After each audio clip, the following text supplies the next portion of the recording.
नमस्कार दोस्तों, मैं एडवोकेट करण भानुशाली बॉम्बे में प्रैक्टिस करता हूँ। दोस्तों, आज का वीडियो खास करके लॉ स्टूडेंट्स के लिए है और उन लोगों के लिए है जो लॉ करना चाहते हैं या लॉ करने का प्लान कर रहे हैं। ये वीडियो 3 इयर्स LLB और 5 इयर्स LLB दोनों स्टूडेंट्स के लिए है। इस वीडियो में हम 8 गवर्नमेंट जॉब्स के बारे में बात करेंगे जो अपॉर्चुनिटी है लॉ स्टूडेंट्स और लीगल ग्रेजुएट्स के लिए। इस वीडियो को पूरा देखिएगा बिना स्किप किए, और अगर ये वीडियो आपको पसंद आए तो इसे अपने फ्रेंड्स और रिलेटिव्स के साथ ज़रूर शेयर करिए। सबसे पहला एग्ज़ाम है IBPS लॉ ऑफिसर एग्ज़ाम। इसकी एलिजिबिलिटी क्राइटेरिया है कि आप लॉ ग्रेजुएट होने चाहिए, आप बार काउंसिल ऑफ इंडिया से एनरोल होने चाहिए, आपकी एज 20 to 30 के बीच में होनी चाहिए। For reserve category there are some relaxation. अगर आप रिजर्व कैटेगरी से बिलोंग करते हो तो आपको सर्टेन एग्जम्पशन मिलेंगे फॉर एज क्राइटेरिया। इस एग्ज़ाम में 3 राउंड होते हैं जो कि मेजॉरिटी ऑफ कॉम्पिटिटिव एग्ज़ाम्स में होते हैं। सबसे पहला है प्रीलिम्स, फिर है मेंस और फिर है इंटरव्यू राउंड। इसमें सैलरी स्टार्ट 38,000 से होती है जो एंड होती है 63,000 पर। इस जॉब में आपका अप्रॉक्स CTC 11 से 12 लाख रुपए होता है। अगर हम डिफ़िकल्टी लेवल की बात करें तो ये एग्ज़ाम काफ़ी मॉडरेट होता है। सैलरी के साथ साथ आपको दूसरे एडिशनल पर्क्स भी मिलते हैं जो एक गवर्नमेंट एम्प्लॉय को मिलते हैं। Stable government job, medical benefits, dearness allowance, house rent allowance, provident fund, promotion to higher grade in banks. अब हम सेकेंड गवर्नमेंट जॉब के बारे में बात करते हैं, सेबी A ग्रेड ऑफिसर। इसकी एलिजिबिलिटी ये है कि आप LLB पास आउट होने चाहिए, यानी कि आप लॉ पास आउट होने चाहिए, आपके पास 2 ईयर प्लस वर्क एक्सपीरियंस होना चाहिए पोस्ट क्वालिफिकेशन। आपकी LLB कंप्लीट करने के बाद आपके पास 2 साल का एक्सपीरियंस होना चाहिए। ये जो एग्ज़ाम है, इसका जो एग्ज़ाम पैटर्न है वो 2 फेज़ में होता है। एक है फेज़ 1, एक होता है फेज़ 2।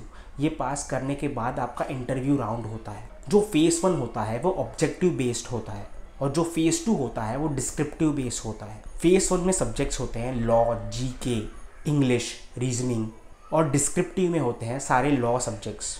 इसमें आपकी सैलरी पर मंथ होती है 1,10,000 रुपये।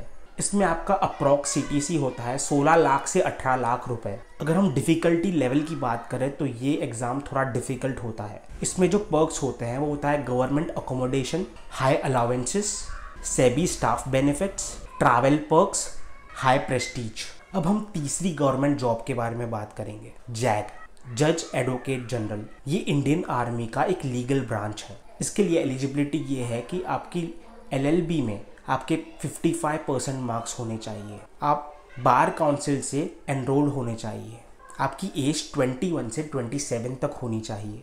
और एक बात ध्यान रखने जैसी ये है कि इस एग्ज़ाम के लिए सिर्फ इंडियन सिटीज़न ही एलिजिबल है। इसकी एग्ज़ाम पैटर्न 2 फेज में होती है। पहली होती है short listing on the basis of merit list, और सेकेंड होती है SSB इंटरव्यू और मेडिकल टेस्ट। इसमें स्टार्टिंग सैलरी 56,100 से स्टार्ट होती है और मैक्सिमम सैलरी 2,18,000 पर मंथ तक जाती है। इसमें जो आपकी रैंक होती है वो लेफ्टिनेंट टू मेजर तक जाती है। अगर हम डिफ़िकल्टी की बात करें, डिफ़िकल्टी लेवल की बात करें इस एग्ज़ाम की, तो वो मॉडरेट से हाई होती है। अगर हम पर्क्स की बात करें तो इसमें आपको मिलिट्री अकोमोडेशन मिलता है, कैंटीन बेनिफिट्स मिलते हैं, पेंशन मिलता है, यूनिफॉर्म अलाउंसेस मिलते हैं, रिस्पेक्ट और एडवेंचरस लाइफ मिलती है। अब हम बात करेंगे 4th गवर्नमेंट एग्ज़ाम के बारे में, जो है CLAT PG। ये यूजुअली बच्चे LLM एंट्रेंस के लिए देते हैं, साथ ही साथ PSU रिक्रूटमेंट के लिए देते हैं। इसमें एलिजिबिलिटी है कि आप 3 इयर्स और 5 इयर्स लॉ पास आउट होने चाहिए,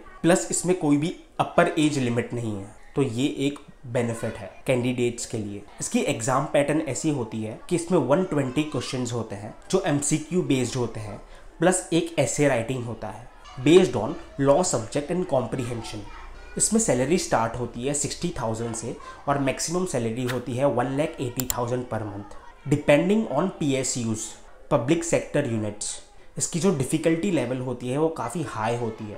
ये काफ़ी कॉम्पिटिटिव एग्ज़ाम होता है क्योंकि इसके अंदर कोई भी अपर एज लिमिट नहीं है, इसलिए मैक्सिमम कैंडिडेट्स से टारगेट करते हैं। सैलरी के साथ साथ आपको और क्या पर्क्स मिलते हैं, चलिए वो देख लेते हैं। आपको अपॉर्चुनिटी मिलती है कि आप टॉप NLUs में LLM का एडमिशन ले सकते हैं, आप टॉप PSUs में अपनी जॉब सिक्योर कर सकते हैं, लाइक ONGC, बेल एक्सेट्रा। अब हम बात करेंगे फिफ्थ गवर्नमेंट एग्जाम के बारे में, जो है पब्लिक प्रोसिक्यूटर। इसकी अपॉइंटमेंट करता है स्टेट पीएससी या यूपीएससी। अगर आप किसी हाई कोर्ट में पब्लिक प्रोसिक्यूटर बनना चाहते हैं तो उस कंसर्न स्टेट के पीएससी आपको अपॉइंट करेगी। इसकी एलिजिबिलिटी ये है कि आप लॉ ग्रेजुएट होने चाहिए, साथ ही साथ आपको एडवोकेसी में यानी कि लिटिगेशन में 5 to 7 इयर्स का एक्सपीरियंस होना चाहिए। इसकी एग्जाम पैटर्न ये है कि इसमें एक रिटन एग्जाम होती है प्लस एक इंटरव्यू होता है। रिटन एग्जाम के सब्जेक्ट होते हैं क्रिमिनल लॉस और एविडेंस एक्ट, और जो इंटरव्यू कंडक्ट होता है वो स्टेट पीएससी करता है। इसमें जो स्टार्टिंग सैलरी होती है वो 60,000 से स्टार्ट होती है और मैक्सिमम सैलरी 1.5 लाख तक जाती है, 1,50,000 तक जाती है मंथली। अगर हम डिफ़िकल्टी लेवल की बात करें तो डिफ़िकल्टी लेवल काफ़ी मॉडरेट है इसके अंदर।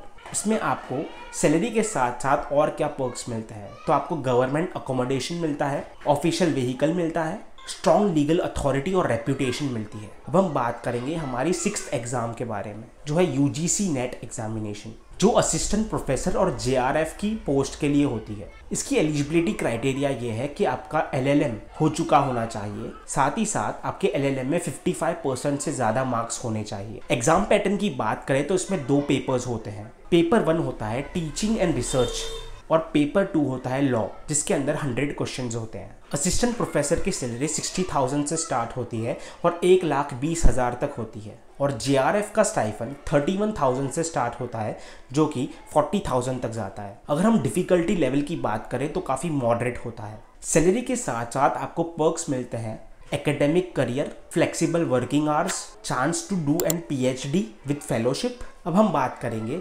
7वीं गवर्नमेंट जॉब के बारे में, जो है जुडिशरी जज, सिविल जज, judicial magistrate, ADJ, additional district जज। अगर इसकी एलिजिबिलिटी की बात करें तो आप 5 इयर्स या 3 इयर्स लॉ कंप्लीट कर चुके होने चाहिए। आपकी एज लिमिट है 21 से 35 तक, जो कि वेरी करती है स्टेट टू स्टेट। और अगर आप रिजर्व्ड कैटेगरी से बिलोंग करते हो तो आपको सर्टेन रिलैक्सेशन मिलेंगे एज लिमिट में। इसकी जो एग्जाम होती है वो 3 स्टेज में होती है, प्रीलिम्स, मेंस और इंटरव्यू। प्रीलिम्स जो होता है वो एमसीक्यू बेस्ड होता है, जिसमें लॉ और जीके जैसे सब्जेक्ट्स होते हैं। मेंस डिस्क्रिप्टिव एग्जाम होता है, और इंटरव्यू में आपकी डीप नॉलेज चेक की जाती है कि आपकी लॉ पे कैसी पकड़ है। इसमें सैलरी रेंज करती है 77,000 से 1,50,000 पर मंथ तक। अगर डिफ़िकल्टी की बात करें तो ये काफ़ी डिफ़िकल्ट एग्जाम होता है। सैलरी के साथ साथ आपको और क्या पर्क्स मिलते हैं, तो आपको मिलता है government house, car, high status, life time pension और जुडिशियल इंडिपेंडेंस। चलिए अब हम बात करते हैं सबसे लास्ट यानी कि 8th नंबर की गवर्नमेंट एग्जाम के बारे में, जो है